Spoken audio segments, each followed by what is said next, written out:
remember.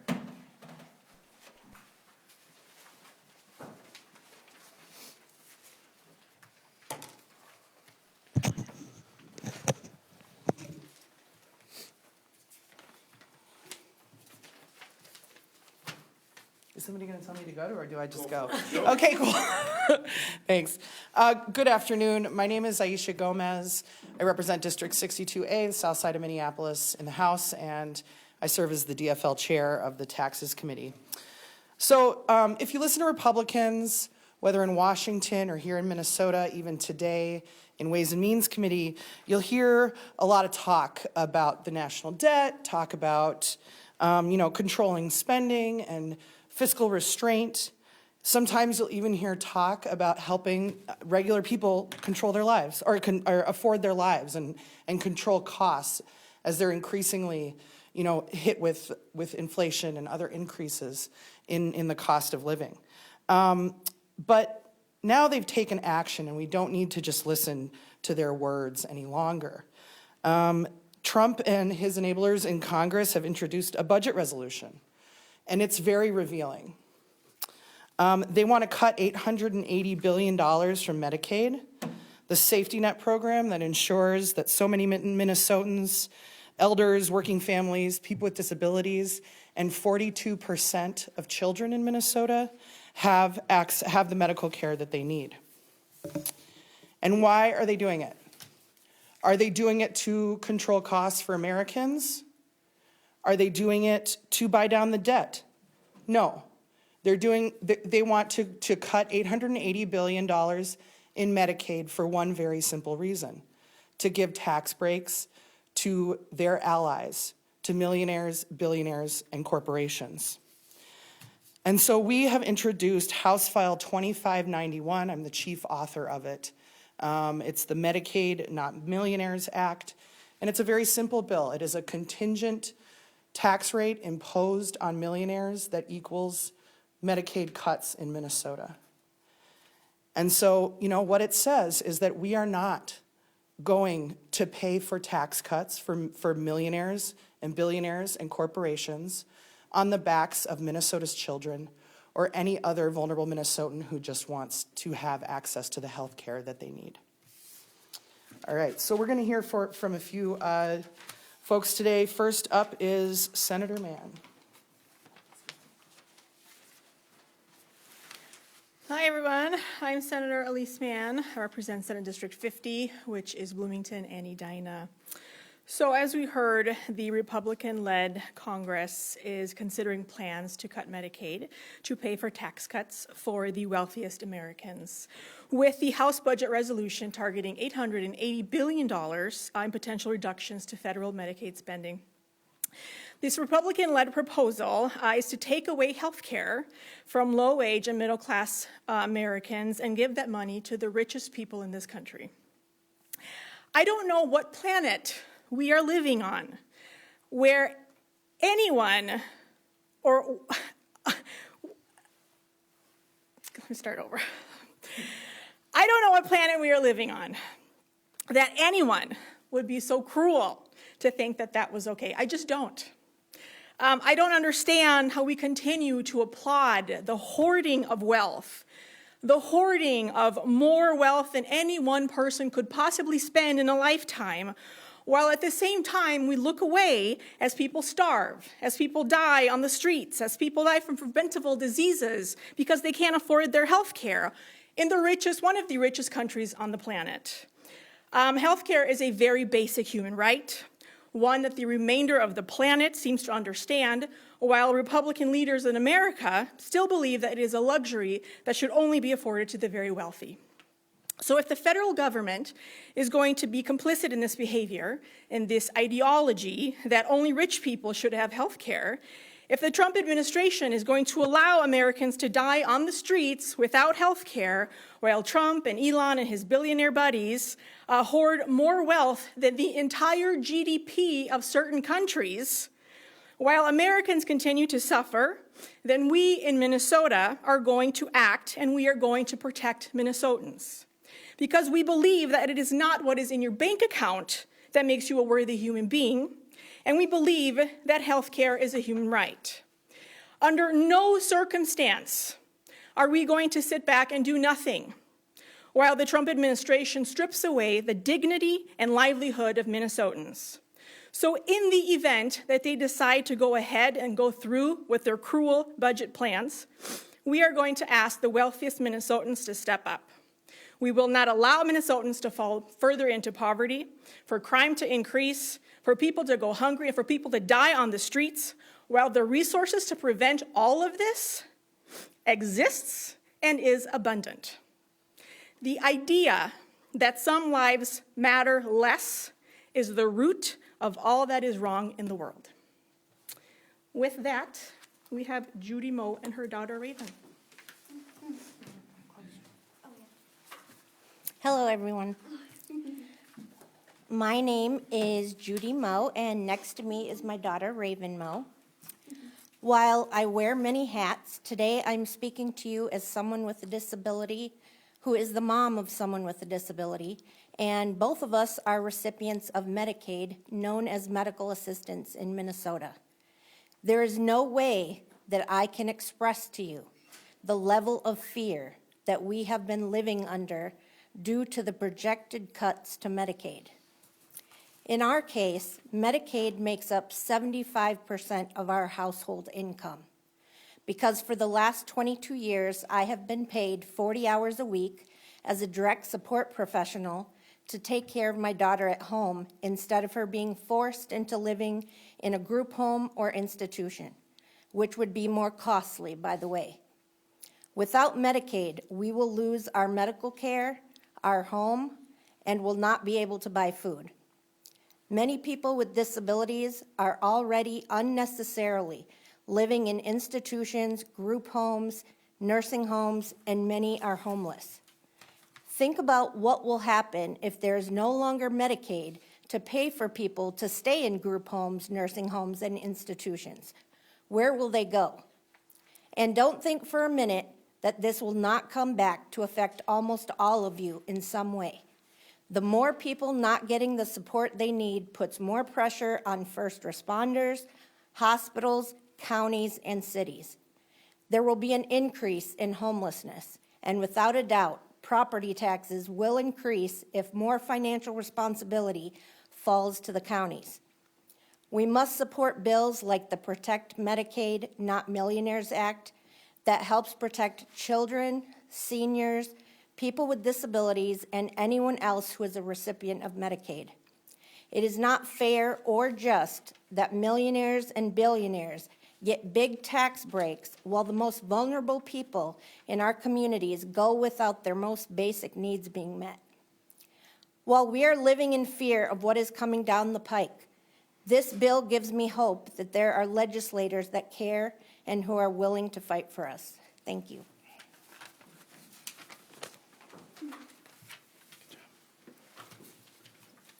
Good afternoon. My name is Michael Howard, and I'm a state representative representing Richfield and South Minneapolis, and I represent Judy and Raven. It's my job as their state representative to protect the health care they need to survive and thrive. And this is a plan to do that, to protect Judy and Raven, not the millionaires that are about to get another huge Trump tax cut that they do not need. Every Republican in the Minnesota State Legislature, they have that same duty, to protect the health care of Minnesota children, seniors, and people with disabilities. Because let's be clear, Donald Trump and Republicans are coming for them. They are committing and will cut Medicaid and health care that people need to survive. Saying, shucks, this is a federal government issue, not for us to decide, that's not a plan. Mocking those that have great concerns about what the Trump administration is doing to people, that's not a plan. Sticking your head in the sand is not a plan. This is a plan, and it's a very common sense one. It says, we believe that a slice of that tax cut that millionaires and billionaires are about to get, we should utilize that to make sure that Judy and Raven get the health care they need to survive. It's common sense, but if Republicans disagree, they owe it to all Minnesotans to tell us a real plan, and they owe that today. Not tomorrow, not once the Medicaid cuts come down. They owe it today. and I hope you'll be asking them. Good morning. I'm Representative Emma Greenman. I represent South Minneapolis, and I used to represent both Judy and Raven, who remind us of why we're here, who remind us why in Minnesota we believe in a we all do better when we all do better politics, that we rise together.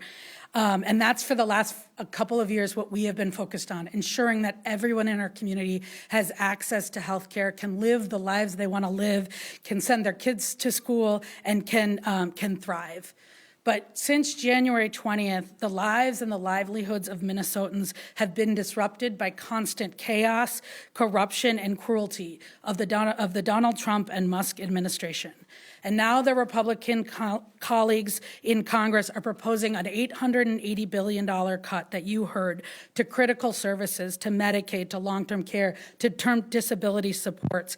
Cuts that are going to fall on and hardest hit our most vulnerable Minnesotans, all to pay for the trillions of dollars of tax cuts to folks who not only don't need it, but are just hoarding it in order to have more while everybody else has less.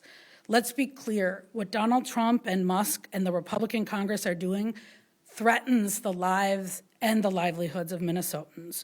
And as we heard from Judy and Raven, as I have heard, and I know the members have heard every day from constituents, from folks in our community, it will be devastating. People cannot live without this care. So let's also be clear, Minnesota can't fill the budget crater that Trump and DOJ and their complicit Republicans in Congress are considering, not just in Medicaid, but across the board. But what we can do and what we must do here is protect the Minnesotans who rely on us, who count on us to live healthy, independent lives. And that's what this bill is about. All session, the DFLers have been trying to get Republicans, our colleagues across the aisle, to focus on that project in front of us. Passing a budget that supports Minnesotans and supports all of the Minnesotans that we are elected to represent. It's a budget that continues to invest in our kids, in our workers, in our farmers, in our small businesses, and in communities in every corner of this state. And we cannot do that without dealing with the impact of the Trump-Musk congressional budget cuts that will strip health care, that will strip life-saving support care from 1 in 5 Minnesotans in the state. But when we bring up Medicaid cuts, and this, my colleague referred to it, when we talk about these potential cuts, what we hear almost on cue in every committee I've been in, our colleagues smirk, they snicker, they roll their eyes, they say things like, we don't know what will happen. The federal government is beyond our control. Who knows what tomorrow will bring? But Minnesotans need and deserve better than who knows what tomorrow will bring budgeting. And that's what this bill does, and that's what we have to do. It is our obligation to pass a biennial budget. And we can't just throw up our hands and say, oh, hope the Republicans don't do that, because they're promising to do it. So this bill will say that we will protect Medicaid, not millionaires, and we will protect the folks who rely on us, not the wealthy few and the billionaires. So with that, I think I'll open it to questions. Do we have any sense of, I mean, I know things are kind of up in the air, but do we have any sense of how much cuts to Medicaid will affect Minnesota's budget? I know that this kind of sounds like it's sort of, it's flexible towards that, right? But I mean, do we have any preliminary numbers? Yeah, so it depends. So first of all, I'm Zach Stevenson. I'm the DFL chair of the Ways and Means Committee in the House. It depends largely on what the federal government does, but it could be $3 to $4 billion a biennium, a gaping hole in a critical service for Medicaid. And I think the question is, who should fill that hole? Who should be responsible for that? Should it be people like Judy and Raven? Should it be the 42% of children in Minnesota who rely on Medicaid for basic needs? Or should it be the richest Minnesotans? And we think the answer is pretty clear. The other question I have is just, Republicans have said repeatedly no new taxes in the new budget, and obviously there will have to be a little more negotiating this biennium than there was in the last. I'm just wondering, is this the only thing that legislative DFLers are considering in order to make up for these potential shortfalls? I mean, this sounds like it, might be the subject of tense negotiations, but I'm wondering, are there any other taxes that might come up? Thank you. I think that we are facing down both a big deficit in the out biennium if we, just in the current scenario, and also this sort of looming threat of these cuts. And in that context, we are going to have to, pressure will build once it's time to figure out how to make up a, $3 to $4 billion hole over a biennium. And, we're not in that place right now, I don't think, with the urgency that you might need in order to be realistically looking at what's ahead of us. But those times will come. And, and so we're certainly ready as Democrats to talk about what it is that we need to do. And we know that, again, when the moment's upon us, it's like the real choices will just be right there. And we're not going to be able to go back into kind of remote, like ideological bunkers and make sort of, absolute statements. We actually are responsible to our constituents like Judy and Raven. And when that time comes, then we'll be able to have a real conversation about what we can do as a state. To that question, and I kind of hinted at this in my remarks, which is, this is a real plan to address the very real issue of potential loss of Medicaid cuts. And Republicans have said no new taxes this year. That fits really nice on a bumper sticker. That's not going to mean a hill of beans to tens and hundreds of thousands of Minnesotans that are going to see their costs go up or worse. And so it is incumbent on Republicans to actually say publicly what is their plan to address the impending Medicaid cuts. We're here today to propose a plan, but we're also here to be very clear that Republicans owe it to Minnesota to provide that plan publicly. For folks like Judy and Raven who are fearful of what's coming down the pike, it is an abdication of their responsibility as state lawmakers to just throw up their hands and say, we don't have to come up with a plan. They should. Representative Gomez, it looks like your bill will create another tier for income taxes. Can you talk about the thresholds in that bill, the income thresholds, and then it looks like it's sufficient to offset federal Medicaid funds. How is that calculated?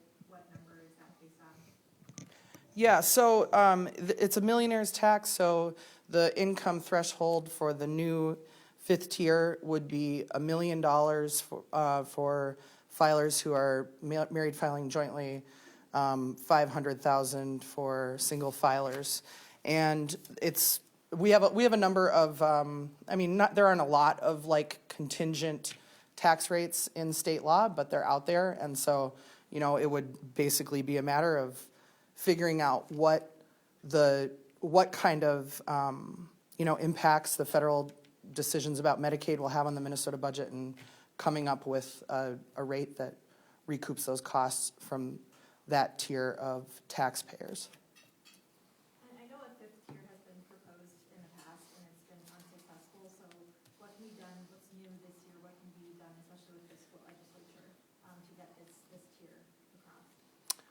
I mean, here we are. We're facing down the reality of trying to meet the needs of the people in our communities in the face of decreasing resources from the federal government, and so the pressure is the pressure in the reality of governing in this moment, and so how the kind of terrain will change based on what those projections are is to be determined, but thank you. So is it just a matter of hope that there will be a Republican that will cross the line and join it in a shared committee, or what's the kind of calculus moving forward with this? I think that, as Representative Howard said, we have yet to see the GOP present any budget response to what is happening at the federal level. And unfortunately, I think none of us want to be in a position where the federal government has been blinking on again, off again some of the funding that we've seen with the freezes and the executive orders, that they're talking about cutting $880 billion of Medicaid. And we haven't even talked about the other supports that many folks who rely on Medicaid are also going to get cut. But at the state, we are the ones who are accountable to our constituents and the folks who who rely on these things. And we, as Senator Mann said, are not going to let people die because at the federal level, they have just given up on democracy and an economy that works for people. And so I think that, again, there's lots of time left on the clock, if you will. We don't even have budget targets, but I think what is important and what continues to happen, and I'm sure every chair here, I'm sure every person has sat through a committee, I'm sure this is happening in the Senate too, every time we bring it up in the context of the committee we're in, we have to budget for this. We have to protect people. We do not get a response from the GOP. I think that they would like to will this away, but they can't.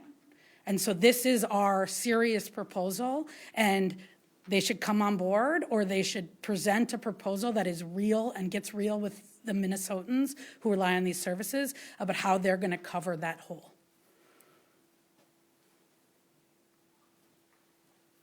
Thank you. Thank you all. Thank you, guys.